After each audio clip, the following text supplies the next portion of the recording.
ஊழல் எங்க ஆரம்பிக்குது? திரௌபதி சுயம்வரம் நடக்குது. மேல ஒரு மீன் வந்து ஒரு சக்கரத்தில் கட்டி விட்டுருக்காங்க. அந்த மீன் சுத்துது.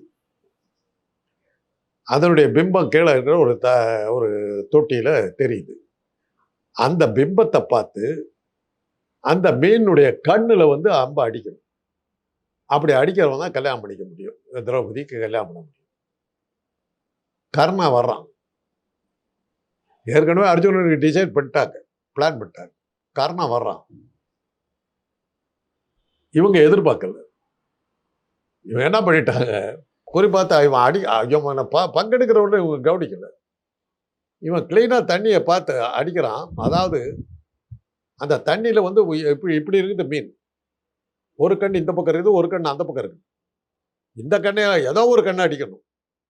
இவன் விட்ட அம்பு அந்த மீனை அப்படி தாண்டி போய் அந்த பக்கம் இருக்கிற கண்ணை குத்து.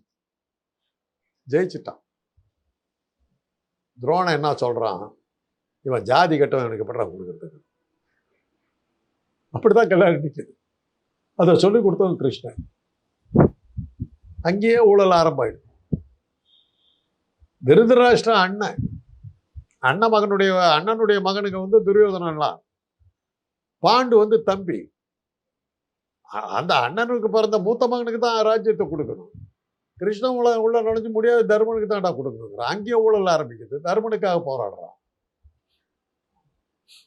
பேரு தர்மன். சூதாடுவான். பொண்டாட்டியை வச்ச சூதாடு. பேர் தர்மன். இதெல்லாம் இருக்குது. இந்த நாட்டில் வந்து நீ வந்து ஊழலை ஒழிப்பேன்னு சொன்னாக்க ஊழல் ஊற்றுக்கண்ணு அதை இன்னைக்கு தான் நடக்குது. நீ நிறுத்துறது எது? உனக்கு நான் சொல்றது அதுதான். நீ கொடுக்க மாட்டேன்னு சாத்தியம் பண்ணிட்டு இது பண்ணி எலெக்ஷன் நின்று ஒரு பைசா எங்கள் கட்சியில இருந்து வராது. ஆட்சியை வந்து நாங்கள் ஒழுங்கா நடத்துவோம். ஊழலை ஒழிப்பதற்கு இந்த துறையில் மின்சாரத்துறையில் எப்படி ஒழிப்போம், போக்குவரத்து துறையில் எப்படி ஒழிப்போம், பொதுப்பணித்துறையில் எப்படி ஒழிப்போம், கல்வித்துறையில் எப்படி ஒழிப்போம்னு சொல்லிட்டு ஸ்கீம் கொடு. என் கட்சி ஆட்சிக்கு வந்து இப்படிலாம் ஒழிப்போம்னு சொல்லி இது நிரூபிச்சு காட்டு. முதல் கேள்விக்கு பதில் சொல்லு.